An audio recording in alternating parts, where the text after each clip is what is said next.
নাম জানাহীন লাশ হিসেবে এখানে দাফন হতে হবে, আমাকে জানাজা হবে না। আল্লাহ রাব্বুল আলামিনের কাছে প্রার্থনা করেছিলাম, আল্লাহ কবুল করেছেন, আমাকে স্বদেশে বীরের বেশে ফিরিয়ে নিয়ে এসেছেন। সুতরাং আল্লাহর দরবারে বিচার আছে, মজলুমের বিচার আছে, আল্লাহ কবুল করেন।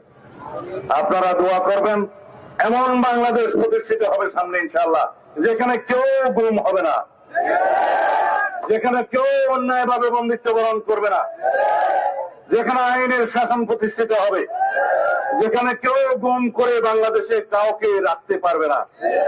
আমরা প্রথম দিন থেকে আমি সাক্ষাৎকারে বলেছি, বাংলাদেশে এই মুহূর্ত থেকে সমস্ত গোয়েন্দা সংস্থার সকল গোপন কুঠির বন্ধ হতে হবে, সমস্ত গোয়েন্দা সংস্থাকে রাজনীতিতে নাক গলানো বন্ধ করতে হবে।